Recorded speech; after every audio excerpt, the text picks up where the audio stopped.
Bonjour et bienvenue, bon retour sur la chaîne de Barista et Associés où je vous parle de café, de barista, de coffee shop, tout ça.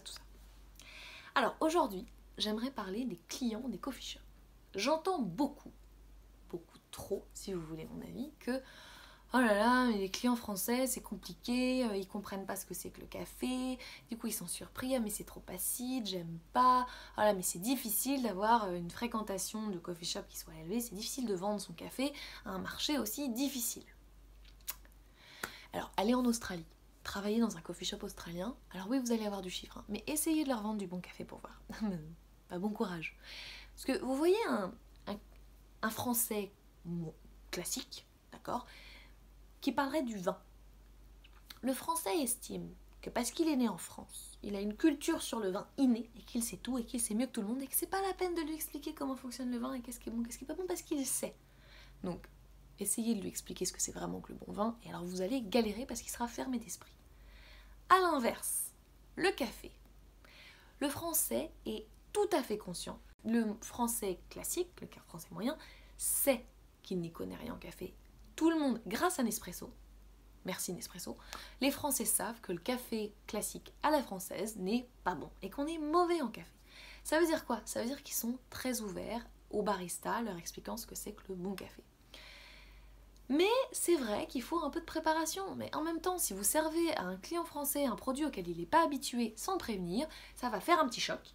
Ouh là là, mais c'est différent de ce dont j'ai l'habitude, ouh là là là. Du coup, si les êtres humains aimaient la différence et la surprise, ça se saurait. Donc quel est le réflexe classique du français face à un café différent de ce dont il a l'habitude?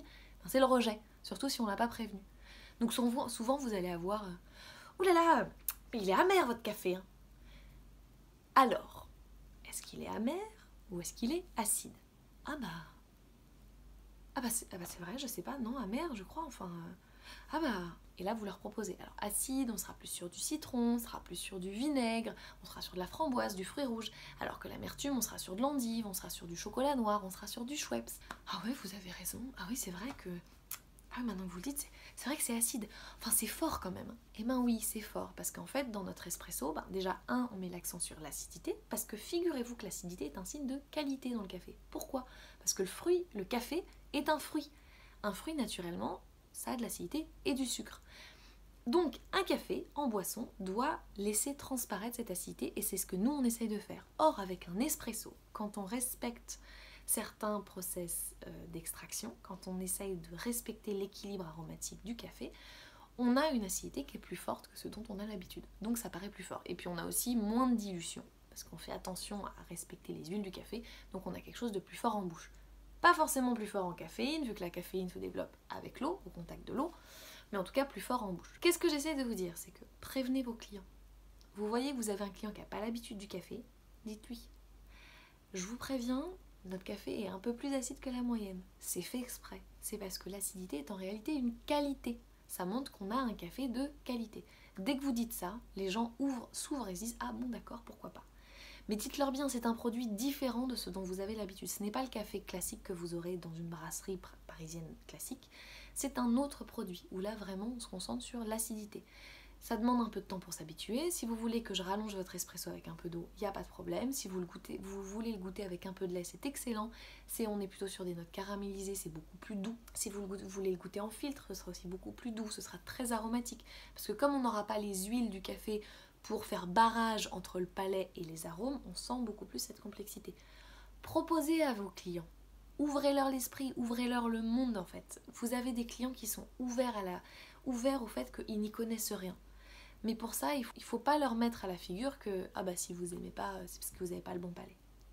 Alors ça, c'est pas possible. Alors, je vous explique. Le palais humain est fait pour aimer le sucre et l'acidité. Pourquoi? Parce que c'est un des principaux carburants du cerveau, en fait, le sucre. Or, le sucre se trouve où? Dans les fruits. Et les fruits sont acides. Donc le palais humain est naturellement fait pour aimer l'acidité et le sucre. C'est d'ailleurs pour ça que la majorité des clients, quand ils viennent dans un coffee shop de spécialité et qu'ils ont un café qui est bien équilibré, ils vont le goûter une fois puis ils vont se dire « Ah oui, c'est intéressant, c'est bon ». Puis ils vont revenir. Peut-être au bout d'un mois, peut-être au bout de 2 mois, ou peut-être que parfois certains ne reviendront pas, mais certains vont revenir, puis ils vont être curieux. Puis ils vont en boire de plus en plus. Et puis un jour, ils vont vous dire « Ah non, mais c'est dingue, mais depuis que j'ai commencé à boire vos cafés, j'arrive plus à boire les cafés de brasserie. Ah non, mais c'est vraiment, mais c'est pas bon, c'est amer. Ben oui, en fait, parce que à contrario de l'acidité qui est un atout pour le fruit et qui permet à l'homme d'apprécier la consommation d'un produit sucré, l'amertume est souvent le signe d'une présence de poison dans un aliment, dans un ingrédient. Et donc, naturellement, l'être humain n'aime pas l'amertume. Voilà. D'ailleurs, la caféine, c'est ce qui donne, c'est le principal composé aromatique qui donne l'amertume au café, et la caféine est un poison. Voilà, donc pas en quantité suffisamment importante pour être nuisible à l'homme, et souvent elle est peu, enfin on la ressent pas au goût, à moins qu'on ait un café surextrait. Donc, présentez le produit à vos clients, prévenez-le que c'est un produit différent. Pour le sucre, dites-lui, écoutez, il n'y a aucun problème, je vous donne le sucre. Le but d'un café, c'est quand même qu'il soit apprécié et que vous passiez un bon moment. Moi, je suis pas là pour vous choquer le palais. Donc, si vous voulez mettre du sucre, mettez du sucre. En revanche, je vous préviens, le sucre a tendance à accentuer l'acidité d'un café. Donc, vous êtes prévenu, vous risquez de le rendre encore plus agressif. Deuxième chose, mélangez votre café avant de le boire. La crème en surface de l'espresso est composée d'huile et de dioxyde de carbone. Le dioxyde de carbone, c'est pas très bon. Les huiles, c'est intense, c'est très fort. Et donc du coup, votre première gorgée risque d'être sacrément agressive. Mélangez la créma au reste du café, vous allez équilibrer, harmoniser les arômes. Votre première gorgée sera beaucoup plus douce et vous permettra de mieux apprécier les suivantes. Oui, c'est un travail d'éducation barista, mais vous avez de la chance d'avoir un public qui est très ouvert d'esprit et qui n'a pas de préconçus sur le café, la majorité d'entre eux. Soyez patient, montrez-leur la valeur de votre produit. Ne prétendez pas que c'est le même produit que ce qu'ils ont l'habitude de boire en brasserie, c'est pas la même chose, on n'a pas le même produit. Vendez-le comme quelque chose d'exceptionnel qui gustativement est mind-blowing, comme on dit en anglais. La majorité d'entre eux vous suivront et sont très ouverts. Bienveillance et patience. Voilà.